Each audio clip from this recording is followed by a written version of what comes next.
خۆشەویستانی کورسان نیوسڵاوتان لەبێ لەگەڵا و کارانم پانۆڕامای ئەم شەوتان پێشکەشەکەین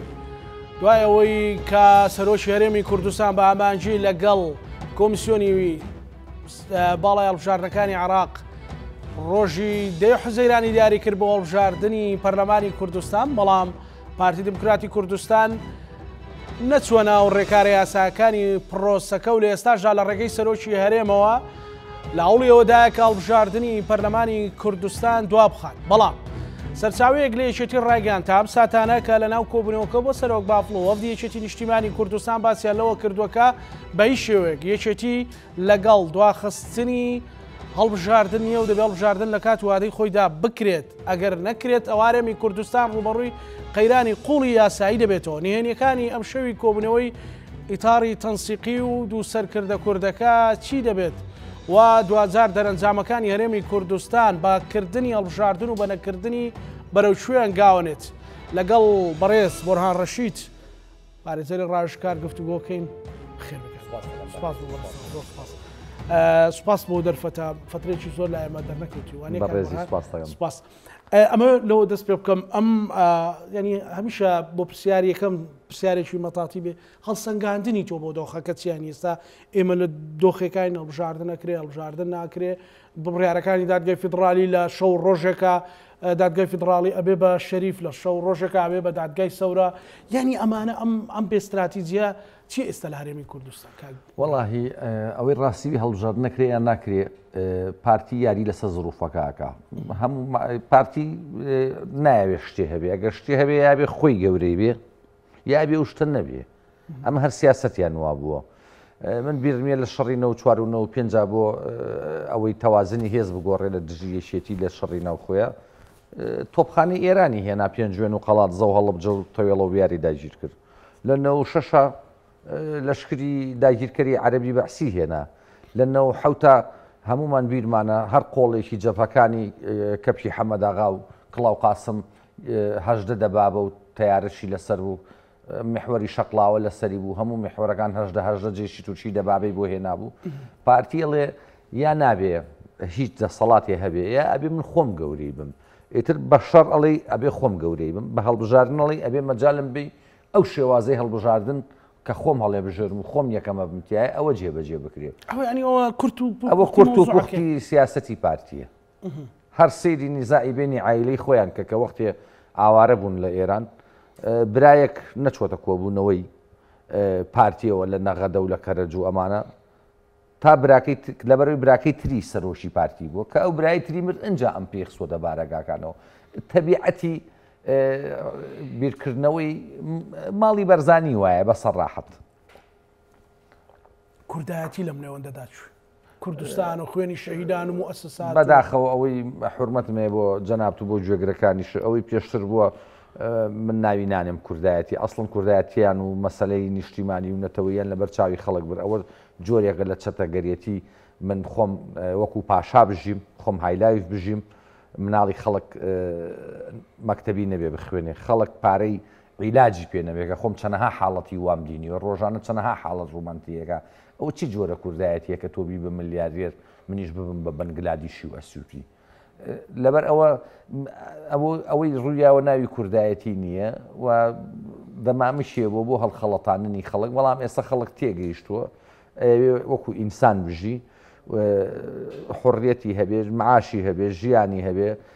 چارەسەری تۆبی هەبێ خەڵک هیچ ئومێدێکی بۆم حکوومەت و دەسەڵاتی ئێستا نەماوە هەچ کەسێ لە دەسەڵاتایە خەڵک بێزار بووە خەڵک حەزەکە پارەی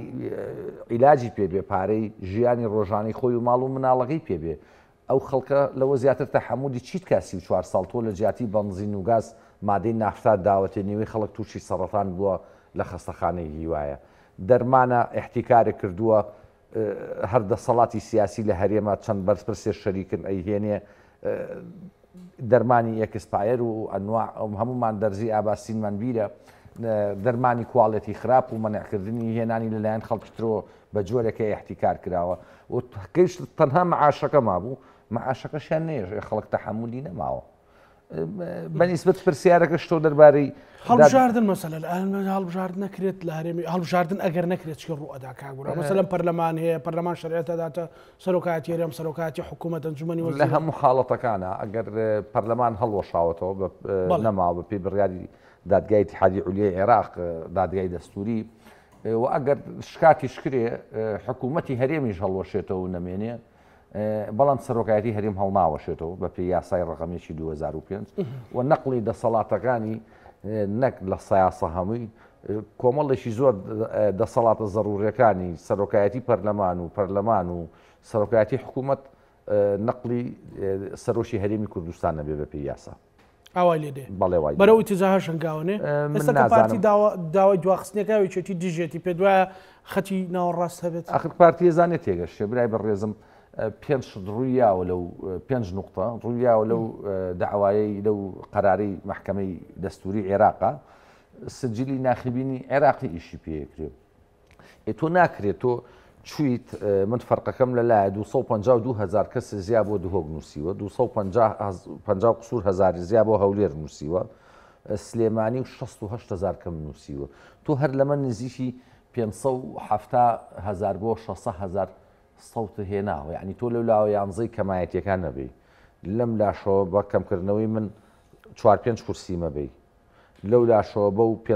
500 قسوور هەزاری زیاد کردووە 25 کورسیە بێ خۆ چی مایەوە یعنی تۆ هەر لە ئەساسا ئەو نفوزە و نەبووە تۆ ئەم هەموو ڕێئاساتە وەربگری و ئەوەیشی کە ئێستا ڕوەیە من کابرایە نیم یەکێتی بم یەکێتی نیم بەڵام ئەو باڵەقی لە ئەستۆی پارتیە لەبەرەوەی پارتی دوو جارە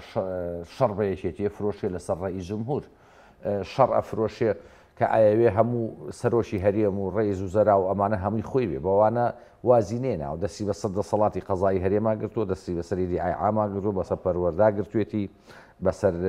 هێزی ئەمنی و ئەنجومەنی ئاسایی شاگرتوێتی یعنی کوێ ماوە دەستی بەسەران نەگرێ پارتی ئەگەر انتخابات بکرێ انتخاباتێکی نەزی سجلی ناخێبین پاک بۆتەوە خۆی قوەتی خۆی ئەچێتە 15 بۆ 25 ئەو قوتەی نییە پارتی 45 کورسی بێنێ یانزەی کەمایەتیش 56 بە یەک کورسی تر تەشکیلی حکوومەتکە هەموو قەرارەتی پەڕێنێ بە ئەکسەریەت نەگەڕێتەوە وەکەوەی بینیمان لە ماوەی پێشوە کراوە بە 4 بازنە من بە پێی تەجروبەی خۆم ساڵی 2009 کە لە غورفەی عەمەلیاتی انتخاباتی گۆڕان بووم لەگەڵ کاک بەختیاری عومەر ئەولیا دوای ئەوەش من تاقیبی ئەوەم کردووە تا سعات دوی هەموو انتخاباتێ سلێمانی بەهۆی ئەوەی زۆری خەڵک ئەچوو بۆ دەنگان لە چاو هەولێر و دهۆکە ئێمە 5 کورسی 6 کورسی 7 کورسی ئەوێمانە برد لە نیزامی یەک بازنگە لە دوای سعات دوو ئەم ئەمەلیە عەکسە بوو نەک ئەو 5-6 کورسییان لێ سەنین 5-6 کورسی تری ئێمەشیانە برد هی محافەزەی سلێمانیانە برد ئەوە نەدا لە دوای سعات دووە نازانم یعنی ئەم دەنگانە ئەگۆڕا یعنی تۆ دەنگان لەوێ کەم بوو لێرە زیاتر بوو یەک باز نەبوو 5-6 کورسی ئەوان ئۆتۆماتیشی هەو بۆ تۆ دوای سعات دوای لێ هەو نەک ئەو 5-6 کورسیش لێ بسەنێتەوە 5-6ێکی تری تۆ شێبر حوتی تۆی شێبر ئەمە کە کراوە بە نیزامی 4 بازنە ئەم پارتی ئەمەی نەما ئەمەشیانی نەما نیزامی یانزە کورسیەکە ئەو یانزە کورسیە یعنی هەت شتێ ڕوویاوە خۆت لە پەرلەمان بوو ینی لە پەرلەمان لەلایەتی ڕاستەقی نەبوون نەخێر بەشێکی زۆریشان حیزبی بوون ئەندامی پارتی بوون ئەگەر تاوانبار هەبێ و گوناحبار هەبێ ئەوە خۆیانن لەبەرەوە نەیانتوانی وەک پێک هاتە ناوەنەی وەک کەمایەتی ناوەنەی تەوازنی هێز تەوازنی ئاشتەوایی لە هەرێمی کوردستانە ڕابگرن بەڵکو بوون بە مڵکی لایەنێ من بیرما یەکێک لە ئەندامانی لیژنەی ناوخۆ کە چوە ئاکرێ کۆبوونەوەی کردبوو لەگەڵ لە زمانی ئێمە لەگەڵ کە ئێماندام پەرلەمان بوو لەگەڵ قایم قام و مدیر ناحیە و مدیری شوڕتەوەمانە وتوی ئەینوێنەری برا تورکمانەکانمان کووە خۆی بۆی جێڕامەوە وتی تویانە کاکە ئاکرێ کوا تورکمانی لێ وتی ئەی خێرە منافسەکەی من دووەنێ من سەوتی هێناوە سەوتەکانیشی لە ئاکرێ هێناوە ئەکەنەی بۆ ئەم سەوتەی لەشوێوە هێناوە دوو نقطەی تر ماوە کە پارتی پێی قاڵسە یەکەم ئەو محکەمەی کە تەعوناتە بینێ تانەکانە بینێ محکەمەی تەمیزی ئیتیحادی ئەو لیژنەیە کە بۆی دروست کراوە خاڵێکی تری ئەو کۆمیسیۆنەیە کە ئەو کۆمیسیۆنی عێراقی کە ئەم نوێنەریتیانە ڕەنگە لەم دوو خاڵە شتێ حەق بە پارتی بێ بە عەدالەت ئینسان قسەکە بەڵام ئەمە ئەندامێکی بۆ هەیئەتەکە لە 5 کەسەکە دانەیەکی پارتی دانراوە هەیە بەڵێ نەفەرێکیش لە محکەمەی سلێمانیە و نێنراوە حاکمێکی بەڕێز بەڵام پارتی ڕەنگە بەمە ڕازی نەبێت لەبەرەوەی ئەگەر تۆمناتێکیشی هەبێ و خطابێ بە سەوتی 1/5 ڕەنگە ئەمە مەجای مساومەی تیاابێ نێچیر بەرمەرزانی لەسەر ئەم مۆزوع قسە بکە دوای ئەوە پارتی داوای نوێنەری کردووە لە کۆمسیۆن بە تایبەتی لە بەشی تەکنیکی و حسابکردنی ئەلەکترۆنیەکەی ئەمەش ڕەنگە حەقێکی هەبێ ئەمەشی ڕەنگە بۆ جێبەجێکرێ بەڵام ئەم دەسەڵاتە لە کۆمسیۆن و لە محکەمەی تەمیز کەس ناتوانێت بیسنێتەوە ئێستا پارتی یاریەکەکە چەند تەڕەفە یاریە چەند جەمسەرێکی جەمسەرێکی گرە و لەسەر هاتنی سوپای تورکەکە لە مانگی پێنج بەرە و قەڵاتزێ و قەندیل و ژاراوە و ئەو منتیقانە ئاسایشی سلێمانی شتێکشێ بەهۆی هێزی ئاسمانی تورکیاوە گرە و لەسەر ئەماکە کە بە پێی قانون و عورفی دەولیش ئەمن و ئاسایی شتێک چوو حاڵەتی تاڕی انتخابات زۆر دەوری نابێ زۆر دەوری نابێ ڕەنگە نەکرێت شتێکی ترکە پارتی گرێوی لەسەرەکە ئەو ناکۆشیە کە لە نێوان چوارچێوەی هەماهنگی شیعەکانە ئیتاری تەنسیقیا دروست بووە ئێستا مالیشی لە بەرەیەکە قەیس خەزعەلی و سوودانی لە بەرەیەکی ترن هادی عامری ڕاستە هەنێجار بەلای سوودانیا شکانێتی و بەڵام تا ئێستا یەکدان نەبووتەوە ئەم ناکۆشیانەی بەغا پارتی سوودی لێبینیوە لەبەرەوەی پارتی هەرڕەشاگە وڵا گەرمن ئەمە ئەوم بۆ جێبەجێ نەکەن لە حکوومەتی عێراقی ئەکشێمەوە ئێسۆدانی ترسی مالیشی هەیە حەز ناکە ژمارەیە زۆر کورسی لایەن تەڕەفێکترەوە کە موسانەدەی بۆ لە حکوومەتە دروست تەشکیلی حکوومەتا بکشێتەوە پارتی یاری لەسەر ئەم گرەوە ژەکە لەبەر ئەوە وەسایلی ئیعلامیان لە چەند ڕۆژی ڕابردووە باز دەواکە لە هاتنی سوودانی و بینینی وەفدەکان وەمانە جۆرە لە تەفاهماتیان هەیە ئەوەی ئەکرێ لە خارجی قەراری محکەمەی ئیتیحادی بۆ پارتی جێبەجێکەن بۆی بەشداری هەڵبژاردن کە من تەسەورەکەم پارتی هەر پێی خۆش نییە بکرێ هەر نایوێ بکرێ ئێستا ئەو شەو بە حساب کۆبنەوەیەکی ئیتاری تەنسیقی لەگەڵ سەرۆکی هەرێمی کوردستان و سەرۆکیێکی نیشتیمانی کوردستانیش بەشدارە پارتی یەکلای کردوتە مەسەلەن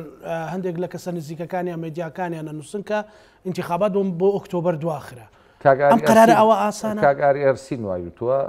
کاگاری عادل باخەوان وای وتو ئەڵێ کاگاری ئەڵێ شێ ئازایە نازانم شێ ئەتوانێ کورسی بە بابە هەولێر ئەتوانێ بە سنووقی دەنگەندا سنووق بڵێ ئەمە چی جۆرە دیموکراسیەکە یان تۆ بە مدیری مەکتەبەکان ئەڵی دەرگای مەکتەبەکان مەکەن و تا سنووقدار من دوای ژەڵی من ئاگام لی نییە حەزەکەم یەک شت پێڵم هەتا ئاژاوە هەبێ حیزبێک کە میلیشیا و هێزی چەکداری هەبێ چ لە هەرێما چ لە بەغا نەشونماکە و گەورابێ و عەزەڵی زیاکە کە ئیستیقراری سیاسی هەبوو قانون هەبوو نیزام هەبوو ئەو حیزبانەی هێزی چەکدار و میلیشیان هەیە بچووکە بنەوە پارتی ئەگەر ئەم یاریە بکە سەوتی چێتە 15 بۆ 25 کورسی لە پەرلەمانی کوردستانە لەبەر ئەوە بە چۆن خومێنی لە حربی عێراقێرا ناو تێمە ژەهرە من بیخۆمەوە بە زۆر پێمە خۆنەوە قەراری 1966 وەقفی ئیطلاقی ناری 1970 دەرچوو ئەمە ژوەکو ئەو پیاڵە ژەهرەوەیە کە خومێنی باسی کرد لە خوتبەی جومعەیە لەبەروی پارتی ئەمە بکە حەجمی ئەساسی و ئەسڵێکی خۆی دەرەچێت لەبەرەوە زەرەرێتی جارێتتر ناتوانێت داوای سەرۆشی هەرێم کا داوای سەرۆشی وەزیران کا داوای ئەو هەموو سلکە بکە دەستی بەسەرا بگرێت و بیریشمان نەچێت خاڵێکی تری ژێ ناکۆشی نێوان پارتی دیموکراتی کوردستان وەکو وەسایلی ئیعلام بڵاوی کردەوە داواکار بووە کە کاگنێت چیر بە سیفەتێوی لە منتیقی زۆنی زەردا کەسایەتێکی متەوازنتر و مەحبوبترە لە لای خەڵک لەو منتیقەیە داوای کردووە سەرۆشی پارتی کە ئەو ئیشرافی و ڕێئاسەتی حەملەی هەڵمەتی هەڵبژاردننی پارتی بکە بۆی کاک مەسرور بێتەوە بە ڕێوزرا 4 ساڵی تر بەڵام ئەو ڕەفزی کردووە یعنی ئەم ناکۆشیانش لە نێوانی خۆیانیان هەیە هەتا نووسەرێکی وەک کاگە ڕێبواری کەریموەلیڵێ نیوەی ئەم مۆزوع ناکۆشیەکانی ناوخۆی پارتیە بەڵام ئەوەی پارتی ئێوێ لە بەغابیکە ئێستا پێت وایە مەسەلەن ئەڵێن ئەمریکا یۆنامی مەسەلەن هەتا شیع سوودانی مالیکی ئەوانە و پاڵپشتینی سلڤان بارزانیەکەن و یاریکە لە بەرژەوەندی پارتی کۆتای پیازانی چی ئەوەی کە ئەڵێت دەوڵەتی ڕۆژئاوا و ئەمریکا و هەی پێمانن پشتیوانی دەسەڵاتی سیاسی هەرێمی کوردستانەکەن ئەم دەسەڵاتەکە سێ پێژێنەریە پارتی ویشتی گۆڕانە ئەو بە هەڵایە چووە پشگیریان کردە محکەمەی تەحشیمی پاریسی نادۆڕان محکمەی تەحشیمی لەندەنی نادۆڕان قەزەی نەوتی لە محکمەی ئیتیحادی عولیا دەستوری عێراق نادۆڕان قەزەی پەرلەمان و عدەم شەرعیەی پەرلەمانی نادۆڕان قەزەی قانونی انتخاباتی پەرلەمانی نادۆڕان بەڕاستی من هەست دەکەم ئەمەریکیەکان ئەوروپیەکان لێمان بێزار بوون لەبەر ئەوەی بەڕاستیەوەی ئەوان بۆ ئێمەیان کردووە بۆ میلەتی جوولەکەیان نەکردووە ئێمە هەر لە ساڵی 91ەوە قەراری 680 دەرکرد دژە فڕین منەزەماتیان نارد لادەکانیان بۆ ئاوەدان کردینەوە مەڕ و ماڵاتیان ناینێ درەختیان ناینێ هاوکاری خواردەمەنیان کردین دوای ئەوە لە دوای ڕوخانەوە چەکمانێنێ تەدریبمان پێیەکەن معاشی پێشمەرگەمانێنێ ئەمان پارێز مستەشاریان بۆ داناوین نەسیحەتمانەکەن ئێمە بە قسەیان ناکەین خۆ ئەوە بێتە سەر حەقیقەت سەی تاریخی دەوڵەتی ئیسرائیلکە ئەوە بۆ دەوڵەتی ئیسرائیل نەکراوە بۆ ئێمە کراوە خۆمان قیاداتی ئەوانەی میلیشیایانێ ئەوانەی حەزیان لە فەوزایە لە وڵاتە حەزیان لەوە نییە موەسسە هەبێ ئەگەر موەسسە هەبێ ئەو ناتوانێت حکومکە لەبەرەوەی لەم وڵاتە تەداخل لە مەحکەماکرێ بە زەبری هێزی چەکدار و هێزی ئەمنیەکرێ تەزویری انتخاباتەکرێ بە واکرێ گومرگە دزرێ بەهۆی ئەوە واکرێ باری قاچاقێنرێ بەهۆی ئەوەیە یعنی من وەکو بیستومە نازانم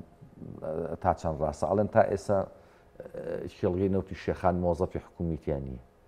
ئەڵێن مەعبەری وەلید و سمێڵکە مۆزەفی حکومیتیانی بە کوێی دنیا هەیە باش نە بە تەحدید ینی مەسەلەن ئەو کۆبنەوەی ئەمشۆ پێت وایە پشتیوانی بکەن مەسەلەن بۆ دواخستنی و پارتی قەرارەکەی خۆی بباتە سەر نەخێر پشتیوانی پارتی ناکەن ئەگەر چەند ئەندامی لە چوارچێوەی هەماهەنگی پژگیری مەتاڵبی پارتیکەن وەک هەچەنە سوودانی ئەندام نییە لەو چوارچێوەیە لەبەرەوەی خۆی حیزب نییە بەڵام هاوپەیمانەکانی قەیس حەزعەلی و تا ڕادەیەک هادی عامری و ئەمانە پاڵپشتیەکەن بۆ ئەوەی پارتی نەکشێتەوە حکوومەتەکەی نەڕوخێ نەک لەبەر ئەوەی قەناعەتیان بە مەتاڵیبەکانی پارتی هەبێ مەتاڵیبەکانی پارتیش تەعجیزیە ئەکرێ هەنێشتی بۆ بکرێ ئەکرێ پێی بوترێ ناڕازیە لەوەی هەنێ خاڵ لەسەری ڕێکەوتون لەگەڵ ئیتاری تەنسیقیە بۆ تەشکیلی حکوومەتی عێراقی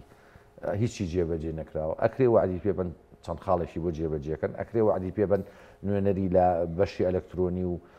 حسابکردنی ئەلکترۆنی کۆمسیۆنا هەبێ ئەکرێ وعدی پێبن ئەندامێکی تری بۆ زیاب بکەن بۆ دیژنەی قانونی تەعونات لە محکمەی تەمیزی ئیتیحادی عێراق ئەم شتانە ئەکرێ بەڵام ناکرێت لە فودەورە بە دەوری پێشێڵی ڕاستە و خۆی قەرارەکەی محکمەی ئیتیحادی عولیا بکەی لەبەرەوە کەس تەحەمولی ئەوە ناکە و جێبەجێ نەکردنی قانون و قەرار هیچ هەیئەتێکی ڕسمی یا محکەمە هەچ کەسێ جێبەجێ نەکا بە پێی مادەی 329 لە قانونی عقوباتی عێراقی و مادەی 330 لە قانونی عقوباتی عێراقی ئەوە بە تاوان دانرێ بۆ تەعتیلی موەسساتیش بە پێی مادەی 194 و 195 و 196 عقوباتی عێراقی 169 حکومەکەی کاتە سجنی موئەبەدوی ئەدام یعنی ئەمەی ئەکرێ ئەگە قانون هەبێ ئەگە حساب بۆ ئەوە نەکە ئەمە چەکدارە ئەوە بێچەکە ئەمە جەریمە تەشکیلەکە ئەمە بێ کەسی کە ڕێگرە بێ محاسبە بکرێت بەڵام سەواب بۆ دایانە بەژێ خەڵکا کە ئەم ئێوارەیە هەموو شتێک کۆتایی پێهاتوو شیعەکان پشتیوانی نێچیروان بەرزانیەکەن بۆ دواخستنەوەەکەم تەسەورەکەم ڕەنگە بە تەسەوری خۆم تەڵەبێکی تری هەبێ بڵێ من بە پێی یاسای سەرۆکایەتی هەریە مەگەر دەسەڵاتی خۆم بەکاربێنم مادەی دا بەڕگەی 5 کە لە بەرگەی 5 ئەو مادیدەیە هاتووە ئەڵێت لە کاتێکە پەرلەمان نەما موەسسات نەما هەرێمی کوردستان و سیستەمە سیاسیەکەی هەڕەشەی لەسەر بوو بۆ سەرۆشی هەرێم هەیە کۆمەڵی ئیجراعات بکە کۆمەڵی یاسا دەرکە کە هێزی قانونیان هەیە وە جێبەجێژەکرێ دوای ئەوە بۆ پەرلەمانی داهاتوو هەیە کە هات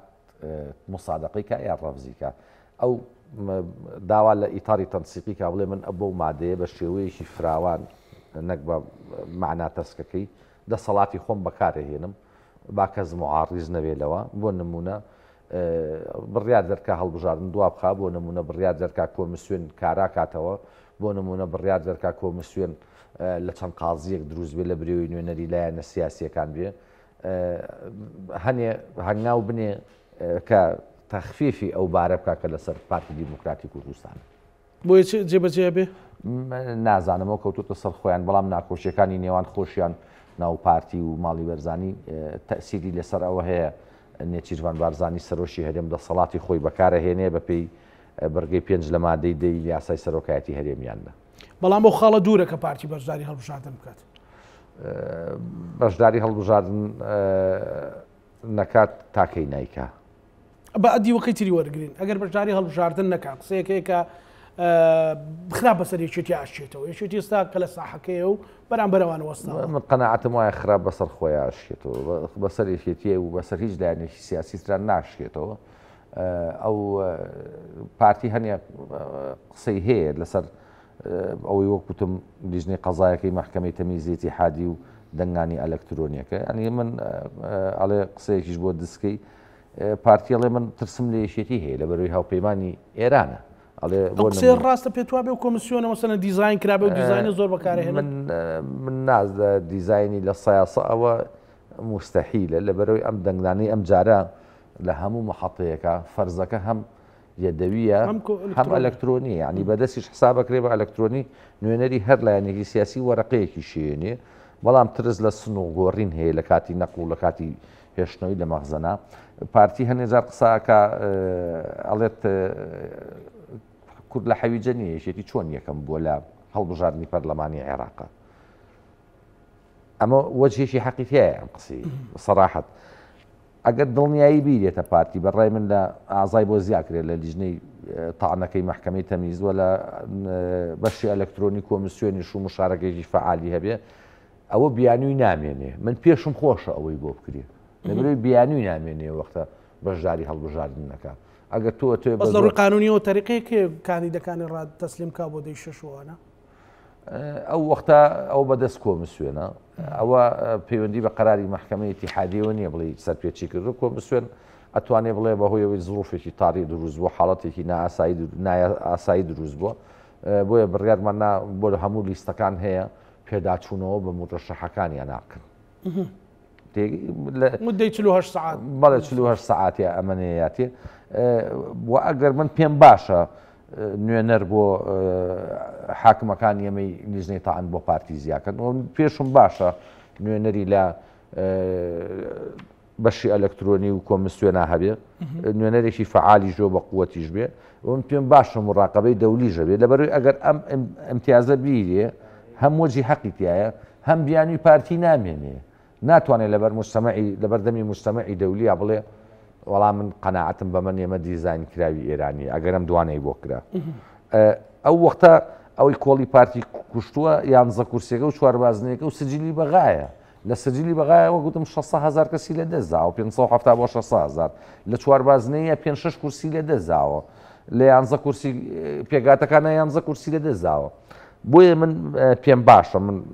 وەکو ڕێی خۆم ئەو بیانۆژ نمێنێ ئەو بیانووی نمێنێ ئەگەر سوور بوون لایەنەکان لەسەر ئەنجامدانی هەڵبژاردن و پارتی ڕێگەی نەدا سنووق لە ئەولێر و تۆکدا شتێکی خراپە ئەگەر لە سلێمانی دامنرێ ئەو وەختابێ بە دووری دارایی وەکو ساڵی 96 کە هەر دوا بخرێ پێت وایە ئەو هەڵبژاردن هەر ئەکرێ هەرە بێ بکرێ نا ئەگەر دواخرا مەسەلەن سبەینی ڕەنگەویش بڵێت طبعا کۆمسیۆن کۆتایی بێدێ ئەو بەڵێ مانگی حوتا کۆتاییە و یەک جاریش بۆیان هەیە تەمدید بکرێتەوە کە بۆیان کراوە باشە لە قانونەکەیە ئەبێ هەیئەتێکی تر بێ و ئیترەوە هەیئەتەش دینی خۆی هەیە بۆی و مەسەلەن ڕەنگە وەختەژێتی بڵێ کاکە من جوانایکەم بۆ نمونە یان لایەنێکی تر بڵێم هیچ لە وەسعەکە ناگۆڕێ بە بەڕوای من پارتی نقطەیە زۆفی هەیە ئەوەی ئەم حکوومەتی ئێستەکەی با بەڕێەوە یعنی خەڵک زۆر لێ ناڕازیە خەڵکی پارتی خۆش هیچ خۆیان دووبەرن لە بینی خۆیانە بە ئامی خەڵکی هەولێر و دووهۆشیش لێ ناڕازین لەبەر ئەم حکوومەتە هادووتی من چاکسازیەکەم هاو چاکسازی لە خەرجیا کردووە چاکسازی لە داهاتا نەکردووە لە خەرجیا کردوێتی لە داهاتا نەیکردووە مەسادری داهاتا نەیکردووە کرێ ئاو کارەبا و ئەنواع زەڕیبە و ڕستوماتی لەسەر خەڵک زیاد کردووە خەڵکی خۆی قەناعەتی پێی نەماوە لەبەر ئەوە ئەگەر ئەو قەناعەتی وابێ بتوانێت دەمانگێک یان لەگەڵ عێراقا بۆی تەمدیدکەنەوە هەڵبژاردننی پەرلەمان کرێ وەزعی پارتی باشترە بێ بە حکومی پارە لە بەغاوەیە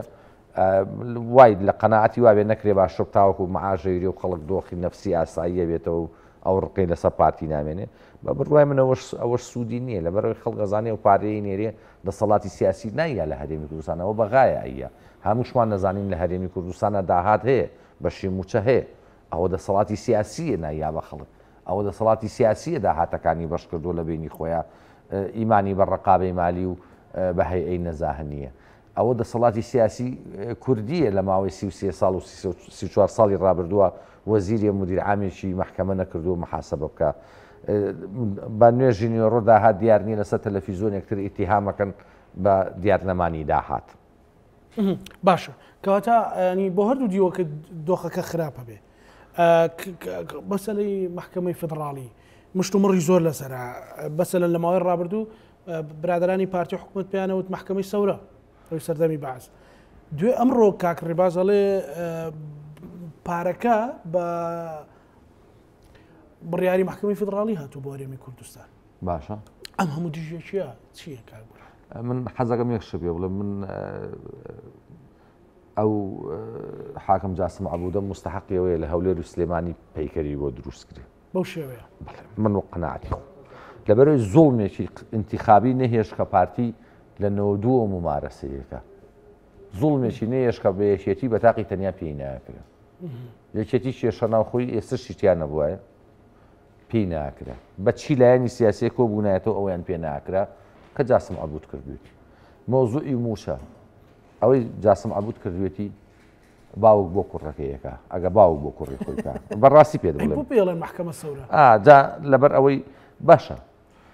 بۆ ئەگەر بڕیارێ لەو محکەمەیە دەرچێ پارتی بە دڵی بێ محکەمەیەکی چاکە قسەی نەقەی لێوە نایە بۆ ئەگەر بە دڵی نەبێ محکەمەیەکی خراپ بابە کاک زانە با واقعەکە پێ بڵێم زۆر بە عەدالەتی شۆ پێ بڵێم مودەی ڕابردوو ئێمە هەرێمێکی فیدراڵی نەبووین لە عێراق دەوڵەتێ بوون مەمارەسەی هەموو شتێکمان کردووە بۆ سەرمادەی سەودا ئێمە بۆمان نییە گومرگمان بەدەستەوە بێ ئێمە بۆمان نییە زەڕیبە و ڕسومات زیاکەین لەسەر خەڵک ڕسمی سیاسەی مالی عیدی پەرلەمانی ئیتیحادی عیدی حکوومەتی عێراقیش نییە چ جای حکوومەتی هەرێم بێ بە تعلیماتی زەڕیبە و ڕسومات لەسەر تۆ زیاکە ئێمە نوێنەرایەتیمان کردوێتەوە بە پێی دەستور خۆمان ئیمزامان کردووە ساڵی 2005 کە بۆمان هەیە ملحقی سەقافی و اقتصادی و تیجاریمان هەبێ لە ناو سەفارات و قونسوڵیاتی عێراقا ئێمە ئەو ممارەسە زۆرەی کردومانە لە زائیفی دەوڵەتی عێراقا کردومانە ئەجینا خۆمان 2005 بۆ ڕازی بوون دوای ئەوە ڕەنگە لەسەر مەحکەمەی ئیتیحادی هەنێ وەجهی تیابێ قسەکەی پارتی بەڵام چیە موسەبیبە کاکە عێراق تا 2009 یەک باز نەبوو یەکێتی پارتی خۆیان ڕازی بوون بکرێ بە 18 نسبەی شیعە لە 150 عێراق نەبوو لە ئەندامانی پەرلەمان نەبوو هاتن دەوری 2012مانە وتیان نسبەی زیابوون لە جنوبە لە 3.5 لە شیمالی حەبیبیشا لە هەرێمی کوردستانە نەگەیشتوتە لە 1 ئێمە پێی دەستوری عێراقی ژەر 100,000 کەس بێ ئەندام پەرلەمانێکیە بێ ئێمە احتیرازمان لێ نەگر تاریق هاشمی احتیرازی لێگر کورسی مووسڵی زیا کرد بۆ دەردەیان برد خڕاویاننا ئێمە احتیرازمان لێ نەگر ئەو وەختەی احتیرازمان لێ بگرتایە شتێکتر بوو ئێستا نسبەی شیعە نەک لە پەرلەمانی عێراق لە 150 تێپەڕانوە نسبەی 2/3 تێپەڕانوە ڕاستیت ئەوێ لە 199 وڵاتانی دنیا کە ئاعزای محکەمەی دەستوری دائەنێن کە ئاعزای محکەمەی ئیتیحادی عولیا دائەنێن بە دەنگی 2/3 ئەندامانی پەرلەمان دائەنێن بە تەوافق نییە بەوە نییە ڕئیسی سوڵتەی قەزایی مەرسومی بۆ دەرکاو بینێرێ قەراری بۆ دەرکاو بینێرێ بۆ ڕیاسەی جمهوریش مەرسومی پێ دەرکا بە دەنگانی 2/3 ئەندامانی مەجلیسی نەواب ببێ پەرلەمانە ببێ ئەکرێ یعنی ئەمە ئەم بارە خوارە زۆربەی شیعەیە ئەندامانی محکەمەی دەستوری ئەکرێ ئەم بارە ڕاستکرێتەوە بەس تۆ چی لەواکەی تۆ بە قانونی انتیخابات کورسی بەسڕەت ئەمەنەداناوە هی میسان و زیقار و عەمارە و ناسڕی و کووت و بەغات ئەمەنەداناوە تۆ وەزانی بە هەموو هەرێمی کوردستان کورسەکانمان بۆ پەرلەمانی عێراقی بەقەدەر کورسەکانی شاری بەغانیە بە هەموو هەرێمی کوردستان بێچێتی و پارتی و کۆمەڵ و یەکگرتو و گۆڕان بەقەدەر کورسیانی نیکەوە بەغادانێداوە تۆزانی لەبەر ئەوە ئێمە خۆمان حرمەتم بۆ جەنابێت بە گێلانە بە مۆغەفەلانە سیاسەتمان کردووە ئیمانمان بە قسەی خۆش بووە ئیمانمان بە وەعدی زارێکی هەبووە نووسراویشمان کردبێ بە دوواداچوونمان بۆ نەکردەوە بۆ عەقدی ئیتیفاقیات ئێخۆگە تۆ سەیری ئەوانەی باوشی سیاسەتن ڕەوی مەکریدی سەڵی لیدر هاتەڵی شێڵی ئەڵێ کە تۆ ئیتیفاقیەک ئیمزاکی لەگەڵ تەڕەفێکە تەوازنێکی هێز ئەو ئیتیفاقی خوڵقانووە یەکێ لە سەبەبەکانی هەڵوەشانەوەی سەبەب ئەساسیەکانی ئەو ئیتیفاقیە نەمانی ئەو تەوازن و ئینەی قووەتە کە تۆ هاتیتە خوارەوە قوتێ لایەنی بەرامبەر ملتەزیم نابێت بۆ ئێمە قووەتمان نەماوە ئێمە پێشڕەهاتن لە هەولێر حکوومەتیان تەشکیلە کرد ئەم جارە کردیان حسابیان بۆ جاری پێشوش حسابیان بۆ کەس نەکرد لە دانانی حەیدەر عەبادیە ئەمریکاش پێیوتین پێتانەڵێم ڕازی بن حەزەکەم بزانی لایەنە سیاسیەکان لە هەرێمی کوردستانە لە کۆبوونەوە بوون کۆبنەوەگیان نەگەیشتبوون قەرار و ئیتیفاق و بەیان نامە لەوێ حکوومەت تەشکیل کرا ئەمریکا پێیوتن بڕۆن بەوە ڕازی بن لەبەر ئەوە ئێمە خۆمان زۆر بە مغەفەلانە سیاسەتمان کردووە ڕێگەمان ناوە لە نسبەی زیابوونی دانیشتوان لە جنوب بڵێن ڕاستە ئەعترازمان لێنی لە سایە سێونی بۆ لە سایە چوارە ئەوەش ئەمری ئەو ئەندام پەرلەمانانەمان نەمێنێ کە بەوە ڕازی بوون کە متابعی ئیشەکان ناکەن من حەزەکەم ئەیانتوانی ئەعتراز بکەن بەڵێ بەڵێ ئەیانتوانی ئەعترازگرن لە ڕێی ڕیاسەی جمهوری و ڕیاسەی جمهوری ئیجبار کرد کە ئەو وەختە مامجلال ڕئیسی جمهور بوو و من لەم شەوانە سەیری میزانی عێراقم کرد بۆ ساڵی 2023 و 2024 2025 بڕوان پێ بکە کاکزانە درۆ ناکەم ئەگە پێ وڵم حەزمە کرد بگریم ئەوەندە وێرانە ئەمەندە وێرانە من نازانم ئەندام پەرلەمانەکانی یەکێتی و پارتی و کۆمەڵ و یەکگرتو ئەمانەی لەوێن ئیشیان چییە یعنی وەرە تۆ سەیری یەک نمونەی بەسیط 2000 مەکتب لەسەر عەقدی سینی بۆ وەسەط و جنوبی عێراق دروست دەکرێت دە مەکتەبی بۆ کورتیان نییە بۆ کوردستانیان نییە ئەی ئەمە وێرانی و یعنی تۆ ئیشی ئەوەیە ئەندام پەرلەمانی یعنی ناکرێ مهمترین قانون کەیەتە پەرلەمان بە حکومی من ئەندام پەرلەمان قانونی موازنەیە یعنی تۆ متابعی ئەوەت پێ ناکرێ بەداخەوە ئەمڕۆ جیلێکی سیاسی دروست بووە جیلی تیکتۆک چییە یعنی هەر زۆرترین قساکە زۆرترین ئاواتفی خەڵکە جوڵێنێ زۆرترین لەبلەبانیەکە بەڵام لە واقعی عملی خۆیان ئەو ئیشی خۆی ناکە وەزیفەی ئەندام پەرلەمانی تیکتۆک نییە فەیسبوک نییە وەکو ئەرزی جەنابتم کرد ئێمە بە مۆغەفەلی خۆمان سیاسەتمان کردو بە ئەم لەولا ماچکردن کردومانە ئەوانەی باڵی ئێرانە لە ناوچەکە لە پەرلەمانی عێراقا لە 150یان تێپەڕان بەهۆی تعدیلەکانی قانونی انتخاباتەوە دوو لە سەرسی پەرلەمانی عێراقیان تێپەڕانوە شیعە لە عێراقا ئەگەر ناکۆشی خۆیان نەبێت لەگەڵ نیەتێک هەیە بۆ تەهمیشکردنی هەرێمی کوردستان ئەزانی مریش خۆی خۆڵ نەکا بەسەر خۆیان کەس خۆڵ ناکا بەسەریە ئێمە خۆمان ئەهلی ئیدارە نەبووین کاکزانە بەڕاستی پێ بڵێم هەموو وەختێ بەغا ویستێتی تۆ تەهمیشکە خۆدڵداری ناکە بڵێ هەموو وەختێ ویستێتی تۆش بەیانی لە بەغا حکم کەیت قومیەتی تربی حەزەکەی دەوڵەتێکی بەقوتێ هەبێت سەوابتەکانێ زیاتر بێت تاوەکو متەغەیراتەکانی لە سیاسەتە دەوڵەتێکی بەهێزێ هەبێ مرکزیەتێکی بەهێزێ هەبێ خۆ لە ئەوروپا و لە سویسرا ناژین کاکە لە ئەڵمانیا ناژین شانزە هەرێم و شانزە حکوومەتی فیدراڵی بێ ئێمە لە عێراق هاژین تۆ ئەمەی کە عێراق لە سەرتی جێبەجێگا لە دەستورە ئیمزاو کردووە یعنی من نازانم ئەگەر ئەم حکوومەتە ئەم دەسەڵاتە سیاسیە بە هەموو ئەو لایەنانەی دەسەڵاتی سیاسیە من لێرەوە ئەمەنە پشگیری هەژماری منەکەن ئەوستمۆش پرسیکەمەوە ئەمە ئیعلانی دوژمنایەتیکردنی میلەتە یعنی هەژماری من بەڵێ ئیعلانی دوژمنایەتیکردنی میلەتە بۆچی ئیعلانی دوژمنایەتیکردنی میلەتە ئیعلانی ئەوەیە کە تۆ ڕقی لە میلەتی خۆتە لەبەرەوەی ئەو بانکە فیدراڵیانە سلفەی زەواجێن سلفەی تەعمیری خانوویان سلفەی خانوو دروستکردنیان سلفەی زراعی سوودانی ئەڵێ گرنگە ڕێکارەکانی بە بانکیکردنی موچەی فەرمانبەرانی هەرێم تەواو بکرێت دیارمە بەستی هەژماری مناوی ئەگەر ئەو بەهۆی ئەوەی وەزعی لە حکوومەتی عێراقیە سابت نییە بەهۆی نیزاع لەگەڵ مالیشیە لەگەڵ پارتیە جۆرە دڵداریکردن و ئەوە تەوافقاتی هەیە بەڵام ئەو قەراری محکەمەی ئیتیحادیە هەرەبێت جێبەجێ بکرێت سوودانی ئەتوانێت لە بریقای محکەمەی فیدراڵی نەخێر ناتوانێت بۆ پێم وتی ئۆتۆتینەی کە هەرەبێت لە ڕێگەی هەرەبێت لە ڕێی بانکی ڕەشید و ڕافدەینەوە بێ وەک پێم وتی ئەگەر دەسەڵاتی سیاسی دوژمنی خەڵک نییە با بە تۆ چەندەها ئیمتیاز وەرەگری لەو بانقانە یعنی لەم دوو ساڵی ڕابردووە نزیکی 6 تریلیۆن دیناری بە قەرزاوە بە گەنج و بە خەڵک و ئەمانە تۆ لێرە مەعاشەکەی نایێتێ بۆچی هەژماری من بەسەریان فەرزەکەی هەژماری منیش مەترسینیە چەند بانکێکی بازرگانی بۆ موچە ئەوانە بەکار چۆن مشکلی نییە خەڵکێکی زۆر مەلاین دۆلاری هەبوو لە بانکی شیمال و بانکی ئۆرکا وتی فلاسم کردووە ئەو خەڵکەوە چەند ساڵ دانیشتۆ فلسی دەست نەکەوتۆ لە ملیۆنەرەوە بۆ بە کابراایکی مفلیس ئەیان بانکانە ژەمووی ئەهلیە لەبەر ئەوە باش ئەو تەفسیر بۆ ئەو قسەی سوودانی چیە گرنگە بوار بدرێ بە تاواکردنی ڕێکارەکانی بە بانکی کردن و وتوێتی هەژماری من حسابی ئەنا وای نەوتووە تا ئێستا تیانە بە بانکیکردنەکە مەبەسی ناتوانێت ئەو دژی قەراری محکەمەی ئیتیحادی عولیا بێ پێت وایە محکەمە بتوانێت مەسەلەن چاوپۆشی بکات لە شتێک لە شتێک ینی چاوپۆشی ناکە بەڵام ڕێنە وەک ئیجرایشی موقت قبوڵی بکە ئێستا با بێمە سەر ئەوەی کە زۆر ڕاشکاو مەسەلەن وا دیزاین کرابوو وا خەڵک تێگەێنراوە منەمەوێت مەسەلەن بۆ شعب قساکەی بۆ خەڵک قساکەین بۆ نمونەکەڵێ لابردنی کۆتاکان و چوار بازنەیە ئەمە لە بە ساڵحیەکێتی بوو بۆی پارتی تێک بشێ پارتی وای بە خەڵک ئێستا ئەمریکا هاتوۆتەوە پاڵپشتی هینەکات پارتیەکە و هەموو قەرارەکانی پارتی و عینادەکانی پارتی ئەم شەو لە بەختا جێبەجێ بن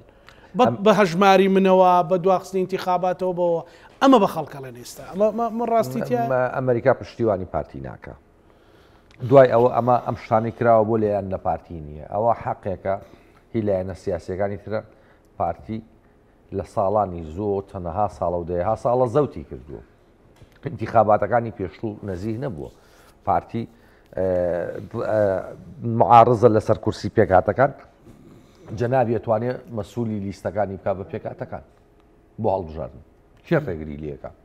با لە دهۆک مەسیحیە دابنێ با لە هەولێر تورکمانیا دابنێ و مەسیحیەکە بەجێگری بادەنجی پێدەن چێ ڕێی لێگرتووە بەڵام تۆوەتەوێ یانزە کورسی و احتیکار کردووە خەڵک بە 200 دەنگ و بە 400 دەنگ بێت بێ بە ئەندامی پەرلەمان تۆش بە 18,000 دەنگەوە بە 20,000 دەنگەوە بی بە ئەندامی پەرلەمان شتیواری شوی قسەیەکەیە لە قانونی خۆت پیاوێکی قانونی تکاک بورهان مەسەلەن ئەڵێ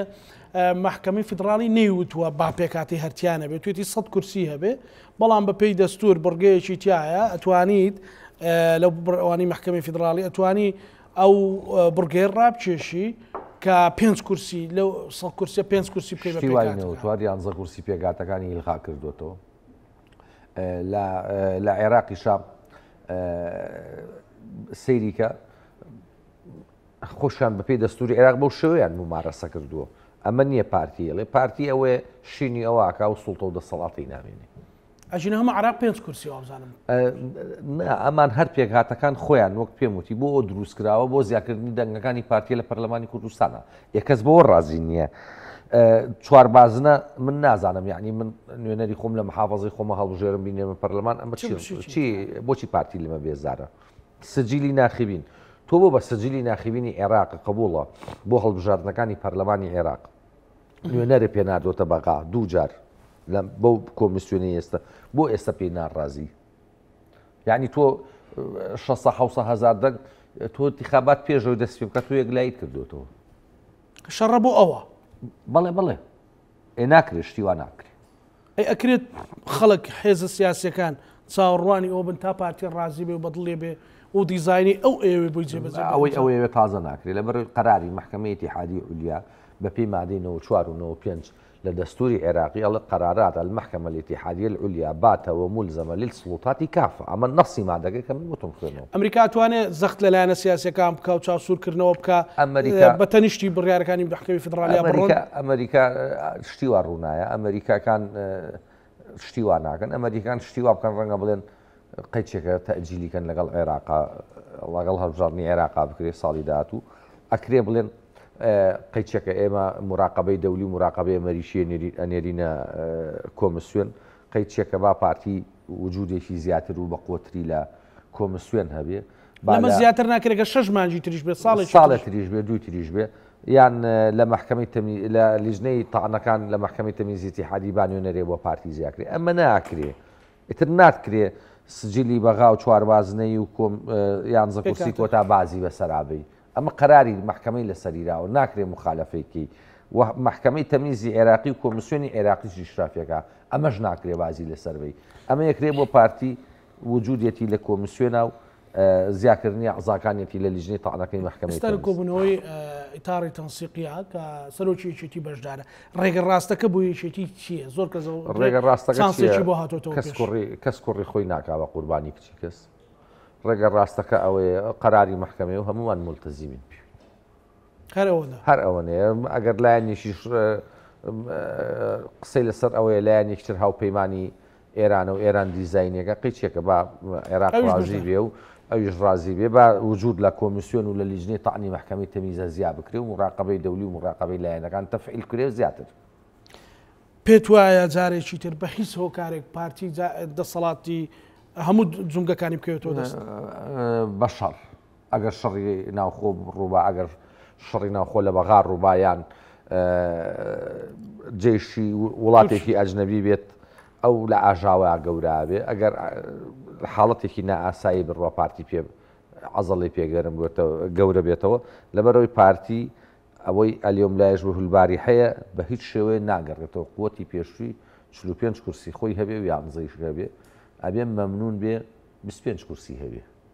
ئەبێ زۆر زۆریش مەمنون بێ هەرەوەندەوە بەڵێ ئەو دەسەڵاتانەشی ناکرێ احتیکاری کاتەوە بەم شێوەیە هەڵبژاردن بکرێ و نەکرێت دوا بخرێ دوا نەخرێ ئەمە ئاخر ئەمە قەرارە مادەی نەوچواری دەستوری عێراقیە دوای ئەوە خۆ ئەم شتە هەر لێرە تەواو نابێ ئەم هەیئەتی محکەمەی تەمیزەش پارتی داواکە بڵێ وعدم پێبن وەکو لە ئیتیفاقی تەشکیلی حکوومەتە هاتووە قانونی محکەمەی دەستوری تازە بێتە پەرلەمانی عێراق لە بەرەوەی خاڵێکی وا هەیە بۆ معلوماتی جەنابێ ئەوانش ڕەنگە پێی بڵێن نەماوی 6 مانگە هینی ژەهێنین مسۆدەی مەشروعی قانونی محکەمەی دەستوری ئیتیحادی عولیای عێراقی هێنینەوە پەرلەمان قانونێکتری بۆ دابنین ئەو وەختەش بڵێ لە قانونەکە هاتوێ بە دوو لە سەرسەی ئەعزای محکەمەی دەستوری دانرێ محکەمەکەش بگۆڕێ ئەم داوایانە واز لە هەرێمی کوردستان ناهێنێ مەجای دێها داوای تر هەیە کە حکوومەتی هەرێم مخالەفەی کردووە مخالەفەی کردو مەجای دێها داوای تر هەیە من خۆم یەکێکم درۆ لەگەڵ ناکەم لەوانم کە بە تەمام کۆمەڵی داوا بجوڵێنم بۆ ناکرێت لەبەرنێ اعتیبارات باسیکەم بەڵام ئەمەی حکوومەتی هەرێمەیکا بە میلەتەکەی خۆی و ئەم کەڵەگایی بەسەر عێراقا و بەسەر ئەمریکا تەواو ئەوە ئەگەر شەڕ و ئاژاوە نەبێ ئەوە بە پارتی ناکرێەوە کۆتایی هاتووە پێویستە بیر لە شێوازێکی ترکاتەوە بۆ ژیان و بۆ پێکەوەی لەگەڵ لایەنەکانی ترا ئەو کەڵەگاتەوێ بڵێت کامە پەلەقاشی کۆتایە بڵێ بۆ دەسەڵاتی پێشووی نەک کۆتایی خۆی من پێم وتی وتم وەکو زەهرەکەی خومێنی وایە کە بە شەق بە زۆر مجتەمەعی دەولی قەراری مەجلیس هێمنیان دەرکەوتیانە بێ 88 وەقفی ئیطلاقی ناکەین وتێمە وەکو ژەهر وایە بە زۆر دەرخواردمێن وەکو پیاڵێ ژەهر وایە و پیاڵێ ژەهرەکەی حەق و عەدالەتی شە ئەبێ حەقیش بگەڕێتەوە بۆ نەسابی خۆی و ئەمەی پارتیش چەند وەختە کردوێتی کەڵەگایی بووی ناوەنێ یا مغەفەلی و نەزانی لایەنەکانی تری ناوەنی بەڵام ئەوە حەقە دوای 34 ساڵ کۆتایی کۆتاییەوە زۆر سوپاس بۆ بەڕێز بورهان بۆ بەڕێزی سوپاس دەکەم پارێزەری ڕاشکار سوپاس بۆ خۆشەویستی بەڕێزی سوپاس دەکەم بینەرانی خۆشەویست و ئەستە کۆبوونەوەیەک هەیە لەگەڵی تاری تەنسیقی سەرۆکیەکێتی نیشتیمانی کوردستانیش بەشدارە چاوتان لەسەر ئاڵوێست و کردارەکان بێت پانۆڕامامان پێشکەشکردنەوە لە ئەکتان ئەمانەتی خوای گەورە بخواتان دەکەن